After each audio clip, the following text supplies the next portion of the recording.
lived there that helped on the farm. At that time, our grandson lived there and helped us out a lot, so we had it changed. In 2023, we decided to give the acre with a house and barn on to our daughter and son-in-law. We couldn't afford to fix it up, and they wanted to fix it up and rent it out. We went to have it split off and was told it was an agricultural residential zone and had to split 5 acres, which we was never told when we combined it, because it would have never got done. We don't want to give up 4 more acres of farmland, and there wasn't one, and they want 1 acre. The minimum of 5 acres is the reason for preserving farmland, and we are trying to do that by separating the house and barn on 1 acre that isn't farmable. And also, Mr. Burnwald, we have been married 60 years, and that was one of your comments, that people just get divorced and let their houses run down.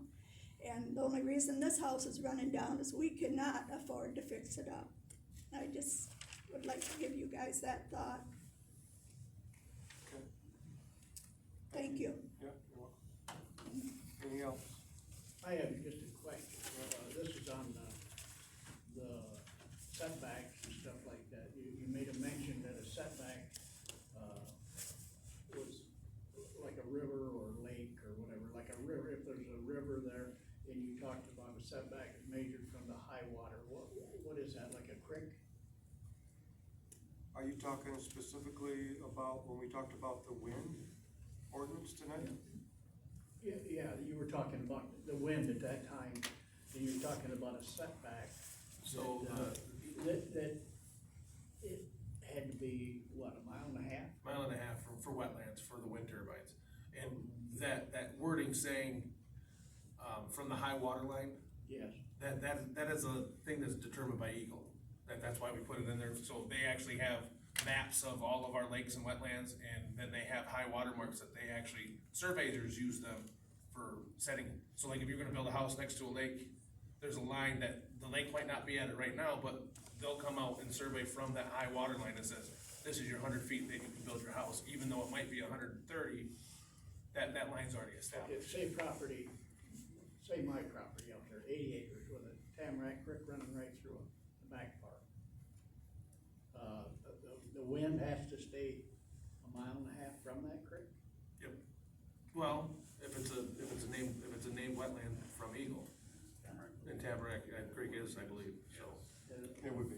So anybody that owns around Tamarack Creek, can't A mile and a half have a away. windmill within a mile and a half to that creek, is that right? In Cato. In Cato Township. Oh, yeah. But it's also according to our zoning, but with what the state just, I mean, that could be anything Right, yeah. now, but that's why we're trying to keep that in here at least to protect them. That's what we proposed out there. Right now, currently, we have an ordinance that says it's a 1/4 mile, correct? Correct. That's what they, the township. That's why our current ordinance obviously says a 1/4 mile. We wanna change it to a mile and a half. Okay. Can I ask the reason for that, or what would be the reason of a 1/4 mile versus a mile and a half? Just what we believe. Protection of wildlife. Okay, then Waterfowl. can I ask why you believe that? I mean, you know, what? I think anybody sitting on any body of water in our township shouldn't have to look at a windmill. It's that simple. What about the person that owns the place? And the planning commission worked on it for 1.5 years. And they determined what it was, and then the board just changed it. So they're going back with what they worked on as a board versus the board said, well, we're gonna do what we're gonna do, and we don't care the research that they did. And they spent a lot of heart and soul into doing research for everybody, not just certain individuals, but.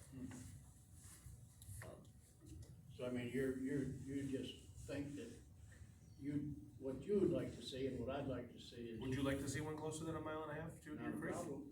Not a I problem. traveled out west and I kinda like the looks of it. Okay, so that's where, in our ordinance, we have a provision where if you're a non-participating landowner and you have a neighbor that wants to, you can. Sign a waiver. Sign a You waiver. can sign a waiver, and you can get that approved, as long as it's recorded at the register of deeds at the county level. We have that in our ordinance also. Have hard for me, cause my non-participating is the village of Lakeview. You know, I'm sure they said no. I don't, so, I mean, that's, yeah, so. Point heard. Any other comments? Hearing none, I'll close public comments, and, if I could get a motion to, our next meeting is January 10th. The plan is obviously to have a couple public hearings out there on that day, correct? For wind and where the water main is. Yep, and then, we'll continue with solar at that also. The township board and then Present that. master plan. Oh, Elections too. yep, other elections, so, all that. I get a motion to adjourn, I'll make a motion to adjourn the meeting. second? All in favor? Aye. Opposed?